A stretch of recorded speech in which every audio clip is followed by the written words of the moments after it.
Hello प्यारे बच्चों इस वीडियो में हम आपकी क्लास 8 की प्रश्नावली 3.4 करेंगे, है ना। पिछले वीडियोस में हमने 3.3 तक कर लिए थे। ये प्रश्नावली है चतुर्भुजों को समझना, अंडरस्टैंडिंग ऑफ क्वाड्रिलेटरल्स। ठीक है, तो मैंने ये अलग से पेपर पे लिख रखे हैं सारे क्वेश्चंस, है ना। 1 2 3 4 5 6 क्वेश्चंस हैं इस प्रश्नावली में। 6 प्रश्न हैं जो मैंने अलग अलग पेपर पे लिख रखे हैं। जैसे ये पहला प्रश्न है, बताइए कथन सत्य है या असत्य, है ना। ये जो स्टेटमेंट है ये ट्रू है या फॉल्स है, हमें ये बताना है। इसमें देखो ABCDEFGH 4 और 4 8 है ना। ये मैंने अलग से पेपर पर लिख रखे। अब हम इसको शुरू करते हैं। तो देखो बच्चों, ये पहला है स्टेट वेदर ट्रू और फॉल्स, है ना। बताइए कथन सत्य है या असत्य। पहला है ऑल रेक्टेंगल्स आर स्क्वायर्स, सभी आयत वर्ग होते हैं, है ना। अब सभी जो आयत हैं वो वर्ग। अब देखो आप, आयत क्या होती है बेटा, ये इस तरह से ये आयत है ना। ये इसकी लंबाई है और ये इसकी चौड़ाई है, ठीक है ना। तो आयत में क्या होता है बताओ कि आमने सामने की भुजाएं बराबर होती है, यानी ये इसके बराबर होती है और ये इसके बराबर होती है। और प्रत्येक जो कोण है वो 90 डिग्री का होता है आयत में, है ना। लेकिन वर्ग के लिए क्या होना चाहिए, चारों भुजाएं बराबर होनी चाहिए, ठीक है ना। चारों भुजाएं यानी ये चारों बराबर होनी चाहिए और चारों कोण जो हैं वो भी 90-90 के होने चाहिए, है ना। तो प्रत्येक आयत जो है, यानी सारे के सारे आयत वर्ग नहीं हो सकते ना, ठीक है ना। क्योंकि वर्ग कब बनेंगे, जब चारों भुजाएं बराबर हों। जबकि आयत में तो सिर्फ क्या होता है, आमने सामने की भुजाएं ही बराबर होती हैं, है ना। तो प्रत्येक आयत या सभी आयत वर्ग होते हैं। ये कथन सही है या गलत है, ऐसे पूछा करो अपने आप से, है ना। तो ये कथन क्या है बताओ, गलत है, असत्य है, क्योंकि सभी आयत वर्ग नहीं होते, ठीक है ना। तो क्या लिख देंगे हम इसमें, असत्य, यानी ये फॉल्स है, F, ठीक है। तो ये हमारा फर्स्ट हो गया। सेकंड है ऑल रोम्बसेस आर पैरेललोग्राम्स। देखो बहुत इंटरेस्टिंग है, मजेदार है ये, है ना। रोम्बस बोलते हैं समचतुर्भुज को और पैरेललोग्राम बोलते हैं समांतर चतुर्भुज को। तो सभी समचतुर्भुज समांतर चतुर्भुज होते हैं, है ना। अच्छा अब देखो बच्चों, समांतर चतुर्भुज हमने पढ़ा। समांतर चतुर्भुज क्या होता है कि आमने सामने की भुजाएं बराबर हों और समांतर हों, ठीक है ना। देखो ये इसके समांतर है और ये इसके समांतर है ना। ये इसके बराबर है और ये इसके बराबर है। लेकिन इसमें कोई ज़रूरी नहीं है कि प्रत्येक कोण 90 डिग्री का हो, है ना। अगर इसका प्रत्येक कोण 90 डिग्री का हो जाएगा तो फिर ये समांतर चतुर्भुज न रह के क्या बन जाएगा, आयत बन जाएगा, ठीक है ना। तो देखो यहाँ पे ये 90 से कम है और ये 90 से क्या है, ज़्यादा है। जबकि ये आयत में क्या था, चारों कोण 90 डिग्री के थे, ठीक है ना। तो ये कह रहा है सभी समचतुर्भुज जो है वो समांतर चतुर्भुज होते हैं।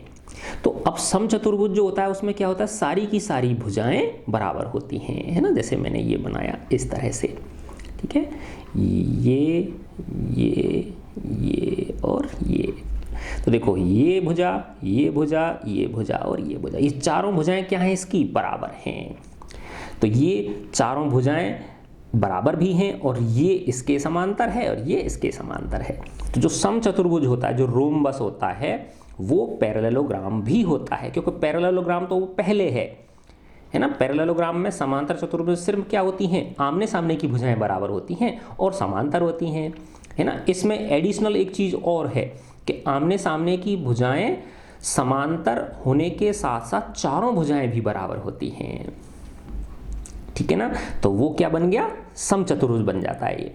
तो सभी समचतुर्भुज समांतर चतुर्भुज होते हैं। तो हाँ, है ना, क्योंकि समांतर चतुर्भुज की एक एडिशनल क्वालिटी जब उसमें जुड़ जाती है ना, कि उसकी चारों भुजाएं अगर बराबर हों तो फिर वो, यानी आमने सामने की समांतर हों, ठीक है ना, और चारों भुजाएं क्या हों, बराबर हों, तो फिर वो समचतुर्भुज बनता है है ना। जैसे ऐसे समझो कि कोई कहे भाई मैं 10th पास हूँ, तो वो 8वीं पास तो है ही ऑलरेडी, है ना। तो समचतुर्भुज समझो 10th पास है, समांतर चतुर्भुज 8वीं पास है, तो जो 10th पास है वो 8वीं पास तो है ही, तो जो समचतुर्भुज है वो समांतर चतुर्भुज तो है ही। ठीक है, तो ये क्या हो गया, ट्रू हो गया हमारा बी। बी जो है वो क्या हो गया, सत्य हो गया। ठीक है, अच्छा अब हम आते हैं 3 पर। All squares are rhombuses and also rectangles. सभी के सभी जो वर्ग होते हैं वो समचतुर्भुज होते हैं और आयत भी होते हैं। अब देखो मैं पहले आपको एक बार अच्छी तरह से समझाता हूँ कि ये है क्या आखिर, है ना। देखो पहले इधर आ जाओ नीचे, देखो बच्चों कि ये मैंने एक समांतर चतुर्भुज बनाया, पहले आराम से समझो आप इसको, ठीक है ना।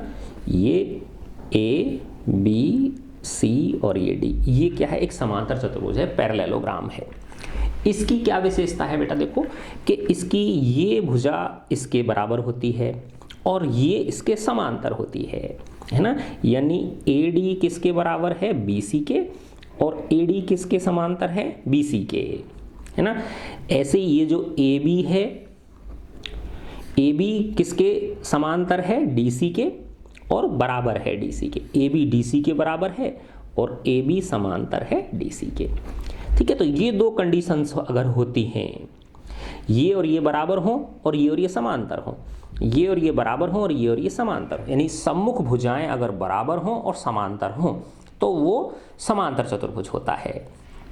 ठीक है, अच्छा अब समांतर चतुर्भुज से एक चीज और एक्स्ट्रा है ना, कि अगर समांतर चतुर्भुज, अब देखो यहाँ पे ये है कि ये इसका प्रत्येक कोण जरूरी नहीं है 90 डिग्री हो। देखो ये 90 से कम है और ये 90 से क्या है, ज्यादा है, लेकिन इस कोण का और इस कोण का योग 180 के बराबर होगा। ठीक है, अगर ये ऐसे बन जाए, ये बन गया अब ये, ठीक है ना, ये ए बी सी और ये डी, है ना। अब इसमें क्या है, देखो ये भुजा इसके बराबर है और ये समांतर हैं, ये इसके बराबर है और ये समांतर हैं। ठीक है ना, इसमें और इसमें क्या अंतर है बताओ, सेम चीज है। देखो एक है ना, थोड़ा सा अंतर है, ध्यान से देखना आप। देखो ये और ये समांतर हैं और ये बराबर हैं, ऐसे ये और ये समांतर हैं और ये बराबर हैं, ऐसे ये और ये समांतर भी हैं और बराबर भी हैं, ये और ये समांतर हैं और बराबर हैं। लेकिन क्या अंतर है, देखो इसका ये कोण 90 डिग्री नहीं है, ये 90 से कम है, ये 90 से ज़्यादा है ना। लेकिन यहाँ देखो आप, ये 90 डिग्री का है, ये भी 90 डिग्री का, ये भी 90 डिग्री का, ये भी 90 डिग्री का है ना। लेकिन देखो ये भुजा इसके बराबर नहीं है क्योंकि ये बड़ी है और ये क्या है, छोटी है। ठीक है, तो ये क्या बन गया, आयत बन गया, है ना, ये रेक्टेंगल बन गया। और ये क्या था, समांतर चतुर्भुज, जिसे पैरेललोग्राम बोलते हैं हम। ठीक है, तो अब देखो बेटा कि जो आयत है वो समांतर चतुर्भुज तो है ही, है ना, क्योंकि इस आयत के अंदर समांतर चतुर्भुज के सारे गुण मौजूद हैं। इसकी आमने सामने की भुजाएं भी बराबर हैं, है ना, और आमने सामने की भुजाएं भी समांतर हैं।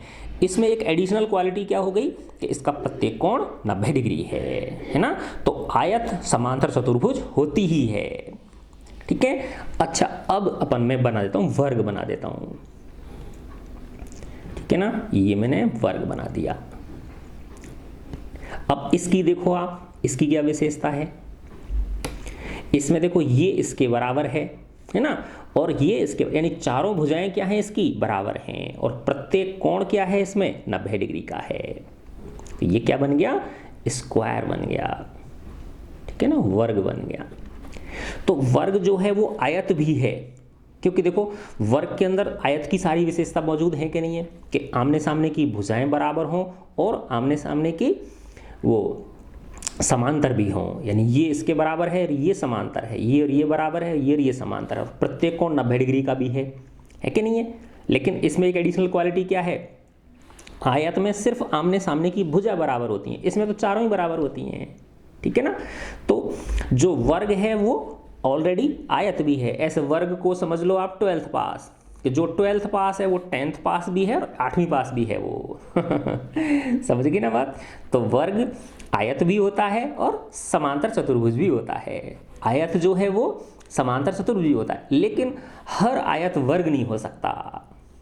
क्या क्या जिसने 10th पास कर रखी वो जरूरी नहीं है कि वो 12th पास भी हो, क्योंकि इसकी एक एडिशनल क्वालिटी जब इसमें जुड़ जाती है तब जाके क्या बनता है, वर्ग बनता है। ठीक है ना, ये आ गया समझ में आपके। अच्छा अब देखो एक चीज और होती है समचतुर्भुज, है ना। अब आपको मैंने इधर बताया, तो समचतुर्भुज की विशेषता आप और पढ़ लो, है ना। देखो समचतुर्भुज बनाने का एक बहुत ही प्यारा सा तरीका बताता हूँ आपको। मैं इस तरह से बनाता हूँ समचतुर्भुज को। ये देखो मैंने एक ये लंबा विकर्ण खींच लिया और एक ये छोटा विकर्ण खींच लिया। ठीक है, ये विकर्ण है, मैंने विकर्ण से फिर ड्रॉ करता हूँ मैं समांतर चतुर्भुज। इसको और इसको मिला दिया, इसको और इसको मिला दिया, इसको और इसको मिला दिया और इसको और इसको मिला दिया। तो देखो बेटा, ये जैसे मैंने ये नाम दे दिया ए बी सी और ये डी। देखो ये ए बी और ये सी डी समांतर हैं, है ना। और ए बी किसके बराबर है, सी डी के बराबर है। ऐसे बी सी किसके समांतर है, ए डी के, और बी सी और ए डी बराबर है। लेकिन A B B C C D और डी ए भी बराबर हैं। ठीक है ना। यानी इस केस में क्या है, समचतुर्भुज के केस में, कि इसकी चारों भुजाएं भी बराबर होती हैं। ठीक है ना। लेकिन अब ये समचतुर्भुज जो है वो वर्ग नहीं है। क्यों नहीं है वर्ग, बताओ। वर्ग में क्या है बेटा, इसके विकर्ण भी बराबर होते हैं। देखो ये और ये दोनों विकर्ण बराबर होते हैं। इसकी चारों भुजाएं बराबर हैं, 1 2 3 4। इसकी भी चारों भुजाएं बराबर हैं, 1 2 3 4। अब इस वर्ग में और इस समचतुर्भुज में ये क्या है, समचतुर्भुज, है ना। देखो सम और ये समा, अंतर है दोनों में, समांतर चतुर्भुज और समचतुर्भुज। समचतुर्भुज और वर्ग में क्या अंतर है, देखो वर्ग समचतुर्भुज की चारों भुजाएं बराबर हैं तो वर्ग की चारों भुजाएं भी बराबर हैं। ठीक है ना।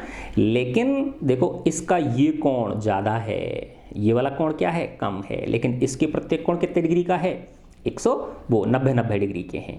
दूसरा, वर्ग के जो विकर्ण हैं, ये वाला विकर्ण और ये वाला विकर्ण क्या होते हैं, बराबर होते हैं। लेकिन यहां देखो आप, ये वाला विकर्ण लंबा है और ये वाला विकर्ण छोटा है। समझ गए ना बात, है ना। दूसरा देखो यहां भी एक अंतर इसमें और है, समांतर चतुर्भुज में और आयत में। देखो समांतर चतुर्भुज का ये वाला विकर्ण बेटा बड़ा है ना, और ये वाला विकर्ण क्या है, देखो छोटा है। नजर आ रहा है ना आपको। जैसे ये समझो ये 12 सेंटीमीटर, तो ये कितना 8 सेंटीमीटर ही है। लेकिन आयत के दोनों विकर्ण बराबर होते हैं। तो आयत में और समांतर चतुर्भुज में एक अंतर और समझ में आ गया ना आपके। ठीक है ना, कि समांतर चतुर्भुज के विकर्ण बराबर नहीं होते, कोई जरूरी नहीं है ना। अगर वो बराबर हो जाएंगे तो फिर वो आयत बन जाएगा। ठीक है ना। तो हम इसमें सी जो पार्ट था इसका वो पढ़ रहे थे। ठीक है ना, सी पार्ट जो था इसका ये वाला, कि सभी वर्ग समचतुर्भुज और आयत भी होते हैं। यानी ये जो सारे के सारे वर्ग हैं ये समचतुर्भुज भी होते हैं और आयत भी होते हैं। तो वो आई ना बात समझ में, कि ये समचतुर्भुज का जब प्रत्येक कोण 90 डिग्री का बन जाता है तब वो एक वर्ग बनता है। तो समचतुर्भुज में एक एडिशनल क्वालिटी और जुड़ जाती है, एक्स्ट्रा क्वालिटी और जुड़ जाती है, तब वो वर्ग बनता है ना। ऐसे ही आयत में एक एडिशनल क्वालिटी और जुड़ जाती है कि इसकी आयत में सिर्फ आमने सामने की बराबर होती हैं, जबकि इसमें चारों ही बराबर होती हैं। समझी ना बात, ठीक है ना। तो एक तरह से हर वर्ग के अंदर समचतुर्भुज भी छिपा हुआ है और आयत भी छिपी हुई है। ठीक है ना। तो ये कथन क्या हो गया, सत्य। यानी एक तरह से वो, जैसे ये बीए पास है तो जो बीए पास है वो 10th पास भी है, 12th पास भी है समझ गए ना बात। तो यस, ये भी क्या है, सभी वर्ग समचतुर्भुज और आयत भी होते हैं। ठीक है ना। तो ये भी क्या है, ट्रू है। ठीक है, 3 हो गए हमारे। अब हम चौथे पे आते हैं। All squares are not parallelograms. सभी के सभी जो वर्ग हैं, ठीक है ना, सभी वर्ग समांतर चतुर्भुज नहीं होते। क्यों नहीं होते भाई, वर्ग है तो समांतर चतुर्भुज की विशेषता तो अपने आप ही आ गई, है ना। पहली कड़ी होती है समांतर चतुर्भुज, उसके बाद होती है आयत, उसके बाद फिर समचतुर्भुज मान लो, और ये फिर उसके बाद वर्ग है ना। तो जिस तरह से समांतर चतुर्भुज की आमने सामने की भुजाएं बराबर होती हैं तो इसकी भी बराबर हैं, उसकी समांतर हुई तो इसकी भी समांतर हैं, ठीक है ना, लेकिन एक्स्ट्रा क्वालिटीज है इसके अलावा इसमें, है ना। तो ये सभी वर्ग समांतर चतुर्भुज नहीं होते, ये क्या है, गलत है, ये फॉल्स हो गया, है ना। यानी जिसने बीए पास कर रखी है तो वो तो 8वीं पास तो है ही, ठीक है बच्चों। अब हम आते हैं, ये डी हो गया हमारा। ई, ऑल काइट्स आर रोम्बसेस। हाँ, अब इसमें देखो एक नई आकृति और आ गई, काइट, पतंग, जैसे पतंग आप लोग उड़ाते हो, है ना। देखो कुछ पतंगें इस तरह की होती हैं, यूं, ठीक है ना, देख रहे हो आप लोग, ये और ये बराबर हैं और ये बराबर हैं। तो जो आसन भुजाएं हैं दो, यानी ये और ये बराबर है और ये बराबर है। लेकिन इससे देखो आप, इसका ये वाला विकर्ण और ये वाला विकर्ण बराबर नहीं है, ठीक है ना। तो ये कह रहा है सभी पतंगें समचतुर्भुज होती हैं। तो समचतुर्भुज में तो चारों भुजाएं बराबर होती है, इसमें तो नहीं है ना। देखो ये छोटी है और ये बड़ी है ना। तो काइट में सिर्फ जो आसन भुजाएं हैं वो एक जोड़ी आसन भुजाएं ये बराबर होती हैं। तो पतंग जो है, काइट जो है, वो समचतुर्भुज नहीं होती, ठीक है ना। तो ये क्या हो गया, फॉल्स हो गया, ठीक है। अब अपन आते हैं, ऑल रोम्बसेस आर काइट्स, के सारे समचतुर्भुज जो हैं वो पतंग होते हैं, है ना। सारे के सारे जो समचतुर्भुज हैं, है ना। तो देखो समचतुर्भुज में चारों भुजाएं बराबर होती हैं, ठीक है ना। तो आसन तो अपने आप हो ही गई, ये इसके बराबर हो गई और ये इसके बराबर हो गई, ठीक है ना। तो समचतुर्भुज के अंदर काइट की विशेषता छिपी हुई है ना। सिर्फ काइट में क्या होता है, ये इसके बराबर होती है और ये इसके बराबर, तो इसमें है ना, ये इसके बराबर है और ये इसके बराबर है।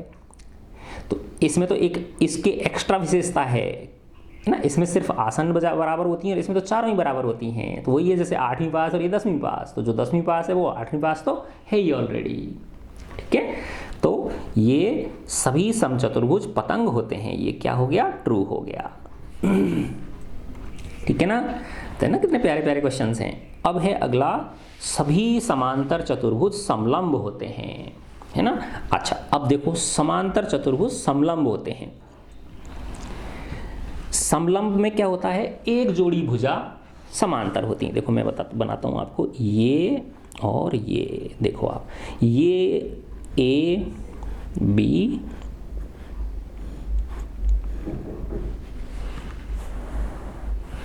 ये ए मान लिया, ये बी, ये सी और डी।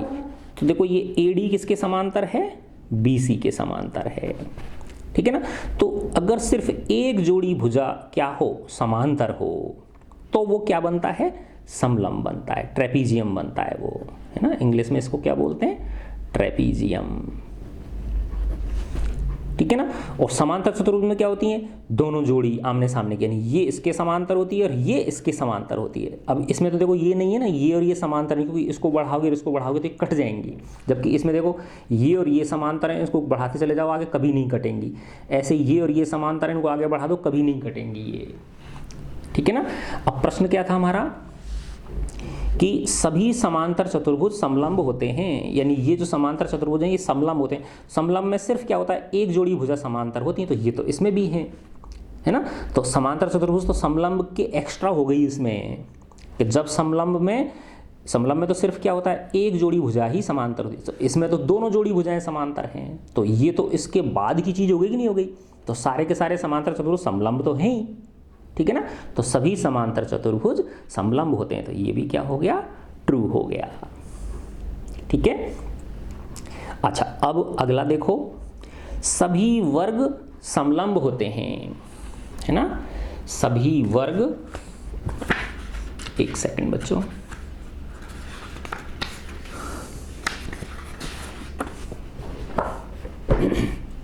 सभी वर्ग समलंब होते हैं, है ना।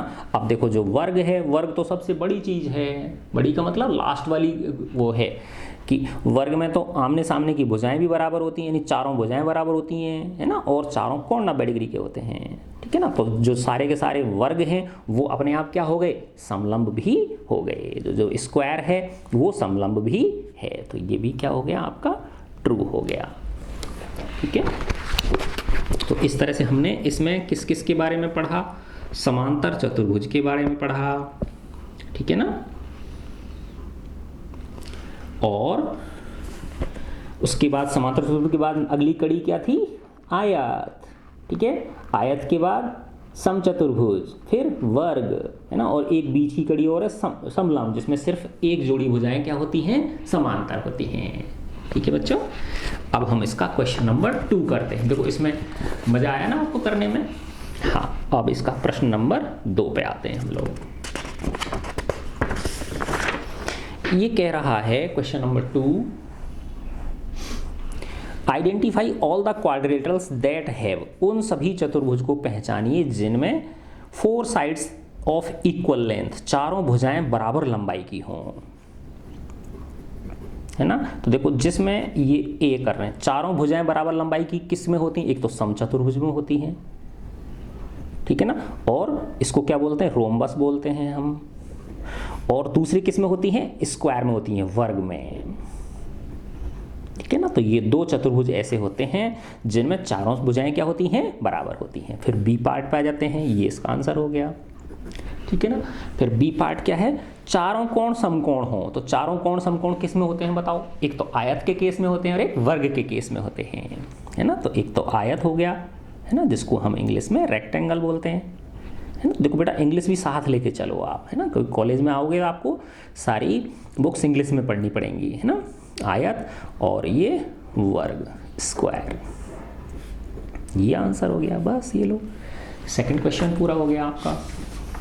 अब हम थर्ड क्वेश्चन पे आते हैं। Explain how a square is, बताइए कैसे एक वर्ग एक चतुर्भुज है, कि वर्ग चतुर्भुज कैसे है। अरे भाई चतुर्भुज किसको बोलते हैं जिसकी 4 भुजाएं हो और चारों कोणों का योग किसके बराबर हो, 360 डिग्री के बराबर हो।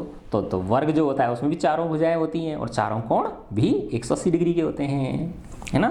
तो देखो कितने प्यारे प्यारे से छोटे छोटे क्वेश्चन हैं आपके। तो फर्स्ट में क्या है, हमको ये बताना है कि कैसे एक चतुर्भुज, कैसे एक जो वर्ग है वो चतुर्भुज भी होता है। तो चूंकि वर्ग में 4 तो क्या होती हैं, साइड्स होती हैं, 4 भुजाएं होती हैं एवं 4 कोण होते हैं, तो इसलिए वर्ग भी क्या है, एक चतुर्भुज है। तो फर्स्ट हो गया।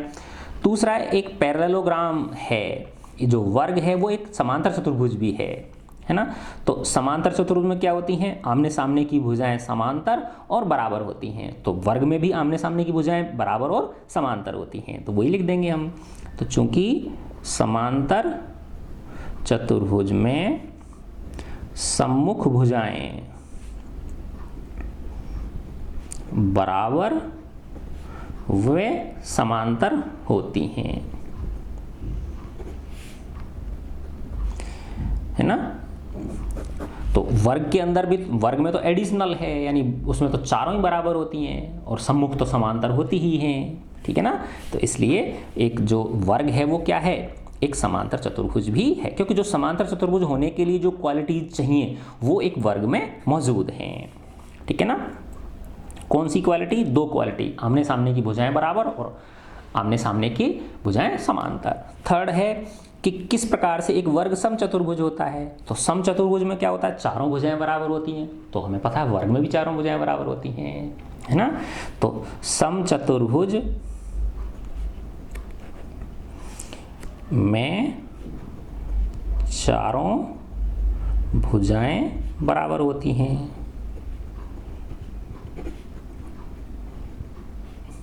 एवं वर्ग में भी होती हैं, ठीक है ना। तो ये इसलिए जो वर्ग है वो रोम्बस भी है, ठीक है ना, क्योंकि वर्ग जो है वो सबसे लास्ट की चीज है वो। फिर है एक रेक्टेंगल, एक वर्ग जो है वो एक रेक्टेंगल भी है ना। तो आयत में क्या विशेषता होती है, आमने सामने की भुजाएं बराबर हों और समांतर हों और प्रत्येक कोण 90 डिग्री का हो, वर्ग और विकर्ण बराबर हों। तो अब वर्ग के अंदर भी ये सारी विशेषताएं मौजूद हैं। तो जो आयत के लिए कंडीशंस चाहिए वो एक वर्ग में भी मौजूद हैं। तो एक आयत की सभी विशेषताएं एक वर्ग में मौजूद होती हैं। है ना, और वो मैं शॉर्ट में लिख रहा हूँ, आप लिख लेना बेटा इसको, है ना, आप लिख लेना कि भाई आयत में क्या होता है, आमने सामने की भुजाएं बराबर होती हैं और समांतर होती हैं, है ना, और प्रत्येक कोण 90 डिग्री का होता है और दोनों विकर्ण बराबर होते हैं। तो ये सारी की सारी विशेषताएं वर्ग की भी होती हैं।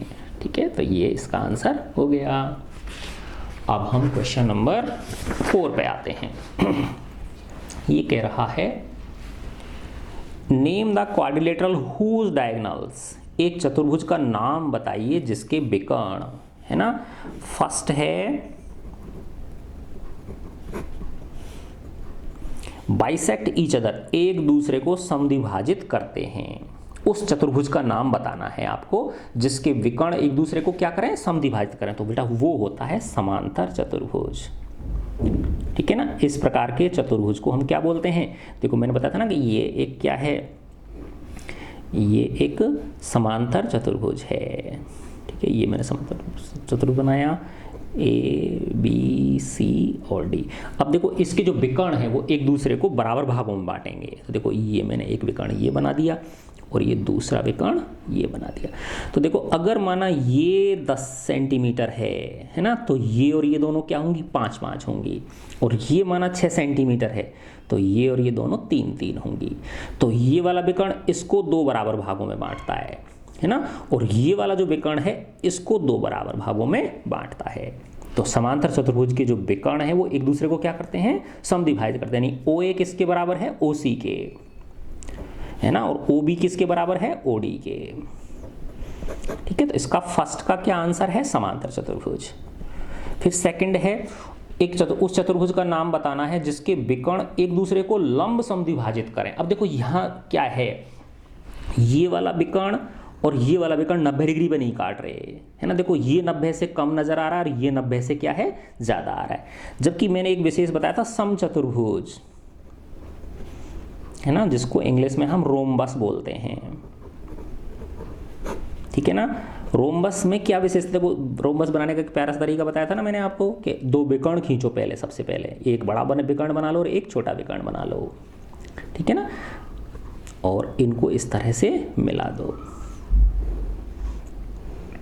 तो देखो ये वाला विकर्ण और ये वाला विकर्ण कितने डिग्री पे काट रहे हैं, 90 डिग्री पे काट रहे हैं। ठीक है ना, ये एक दूसरे को कितने डिग्री पे काट रहे हैं, 90 डिग्री पे काट रहे हैं ना।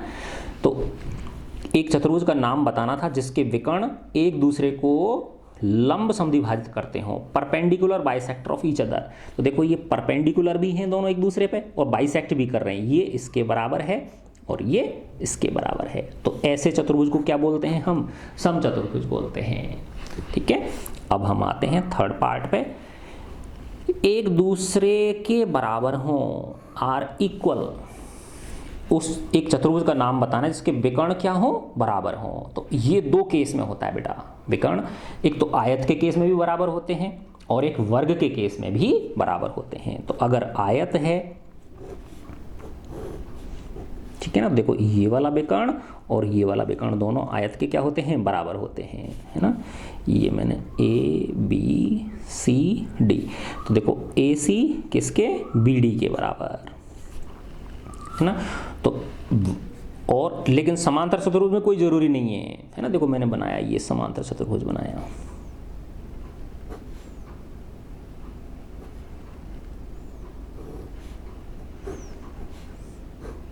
देखो ये बड़ा है विकर्ण और ये वाला विकर्ण क्या है, छोटा है। ये बड़ा दिख रहा है ना आपको और ये वाला विकर्ण क्या दिख रहा है, छोटा दिख रहा है। ठीक है ना, लेकिन आयत के केस में क्या होता है, दोनों विकर्ण, ये वाला विकर्ण और ये वाला विकर्ण क्या होते हैं, बराबर होते हैं। ठीक है ना, ऐसे वर्ग के केस में भी दोनों विकर्ण क्या होते हैं, बराबर होते हैं।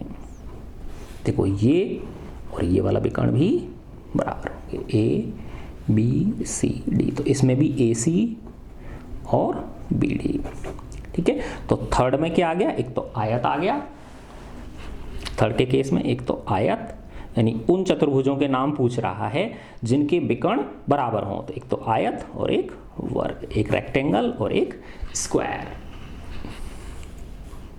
रेक्टेंगल और एक स्क्वायर। ये आंसर हो गया इसका। अब हम क्वेश्चन नंबर 5 पे आते हैं।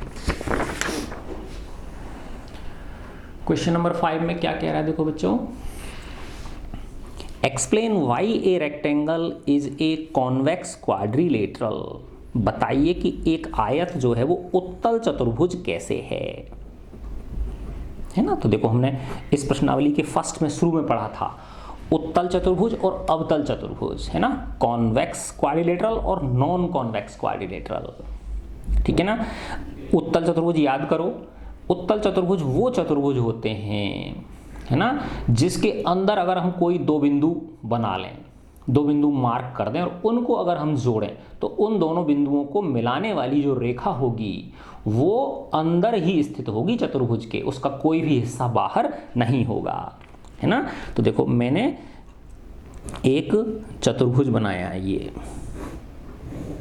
ये वाला एक चतुर्भुज बना दिया, ए बी सी डी, ठीक है ना। अब इसमें देखो कोई दो बिंदु ले लो, यहां ले लो, यहां ले लो, यहां ले लो, यहां ले लो, है ना। उन दोनों बिंदुओं को अगर आप मिलाओगे, ठीक है ना, तो वो रेखा कहां रहेगी, अंदर ही रहेगी, है ना। तो आयत कह रहा है ये आयत उत्तल चतुर्भुज होता है, तो ऐसे आयत के केस में देख लो आप, ये मैंने आयत बना दी, है ना। इस आयत के अंदर कोई से भी दो बिंदु ले लो आप, है ना, उन दो बिंदुओं को मिलाने वाली रेखा कहां रहेगी, हमेशा इसके अंदर ही रहेगी। रहेगी कि नहीं रहेगी बताओ, ठीक है ना। इसके विकर्ण भी कहां रहेंगे, अंदर ही रहेंगे, ये इस तरह से ये दोनों विकर्ण, है ना।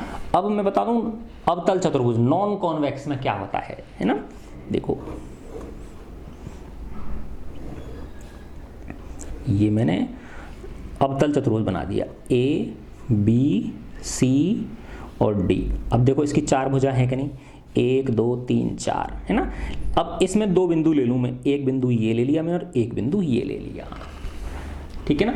अब देखो अगर इन दोनों बिंदुओं को मैं मिलाता हूं तो देखो इसका ये वाला यहां से लेकर यहां तक जो हिस्सा है इस चतुर्भुज से बाहर निकल गया ना, ये आउट हो गया ना। तो ये कैसा है बताओ, नॉन कॉन्वेक्स है, ये नॉन कॉन्वेक्स क्वाड्रिलेटरल, ये उत्तल चतुर्भुज नहीं है, ठीक है ना। आगे समझ में। तो आयत उत्तल चतुर्भुज क्यों है, क्योंकि आयत के अंदर, है ना, आयत के अंदर स्थित किन्हीं दो बिंदुओं को मिलाने वाली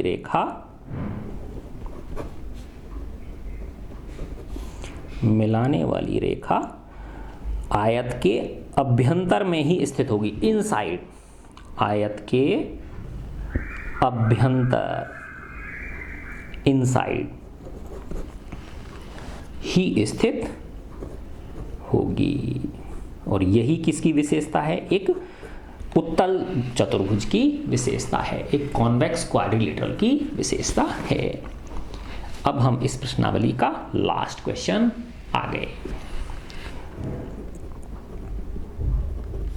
देखो बच्चों ये कह रहा है ABC is a right angle triangle and O is the mid point of the side opposite to the right angle, है ना। ABC क्या है, एक समकोण त्रिभुज है और जो बिंदु O है वो समकोण की सम्मुख भुजा, जो विकर्ण जो होता है, कर्ण जो होता है, उसका मध्य बिंदु है ना। तो देखो मैंने पहले एक समकोण त्रिभुज बनाया, ये मैंने एक समकोण त्रिभुज ड्रॉ कर दिया, ठीक है। अच्छा अब ये कह रहा है ABC एक समकोण त्रिभुज है, ABC एक समकोण त्रिभुज है और O क्या है बताओ, O इसकी जो समकोण की सम्मुख भुजा है, यानी ये समकोण है और इसकी सम्मुख भुजा ये है, इसका मध्य बिंदु मार्क कर लिया मैंने, ये इसका मध्य बिंदु है। तो ये मध्य बिंदु क्या कह रहा है, O है, ये वाला बिंदु, इसको O कह रहा है, ठीक है ना। अब ये कह रहा है explain why O is equidistant from A B and C। दर्शाइए, है ना, बताइए कि O जो बिंदु है वो बिंदु A B C से समान दूरी पर स्थित है, यानी O A से B से और C से तीनों से क्या है, ये बराबर दूरी पे है ना, ये तीनों से क्या है, बराबर, यानी O से A की दूरी यानी OA, O से B की दूरी, O से B की दूरी OB और O से C की दूरी OC, ये हमको बराबर सिद्ध करनी है ना। अच्छा, अब देखो इसके लिए रचना कर दी थोड़ी सी, है ना। और वो रचना कैसे करी, इसके ऐसे समांतर एक रेखा खींच दी, इसके ऐसे समांतर रेखा खींच दी, और ये इस तरह से इसको डॉटेड मिला दिया। ये देखो थोड़ा सा मैंने ऐसे करना था, ये यूँ, ठीक है ना। अब देखो ये और ये समांतर है, ये और ये समांतर है, ये 90 डिग्री है तो ये भी 90 डिग्री होगा, है ना, क्योंकि ये समांतर है और ये एक तिर्यक रेखा हो गई, है ना। तो एक और के अंतःकोणों का योग कितना होता है, 180 होता है, तो ये 90 है, तो ये ऑटोमेटिकली कितने डिग्री का हो गया, 90 डिग्री का हो गया, है ना। तो क्या मिला बेटा, ये और ये समांतर है और ये समांतर, और प्रत्येक कोण 90 डिग्री का, तो ये एक आयत बन गई कि नहीं बन गई, क्या बन गया, ये एक रेक्टेंगल बन गया, ठीक है ना। अब याद करो, रेक्टेंगल के दोनों विकर्ण क्या होते हैं, बराबर होते हैं कि नहीं होते हैं, तो इसलिए क्या हो गया, इसको मैंने बिंदु ABCD दे दिया, तो BD किसके बराबर हो गया, AC के, दोनों विकर्ण बराबर हो गए नहीं हो गए। और हमें पता है कि ये दोनों विकर्ण एक दूसरे को क्या करते हैं, समद्विभाजित करते हैं, है ना, यानी ये जो है ये इसके बराबर होगा और ये इसके बराबर होगा, है ना। तो इसलिए क्या हो गया, 1/2 BD बराबर 1/2 AC, है ना। अब 1/2 BD को आप क्या लिख लो, OB लिख दो, है ना, और 1/2 AC को क्या लिख दो, ये OA लिख लो, और OA किसके बराबर है, OC के, तो इसलिए OB equal to OA equal to OC, यही आपको सिद्ध करना था, है ना। तो देखो किया क्या मैंने, दोबारा से समझाता हूँ मैं आपको, ये मैंने एक आयत ड्रॉ कर ली, ठीक है ना।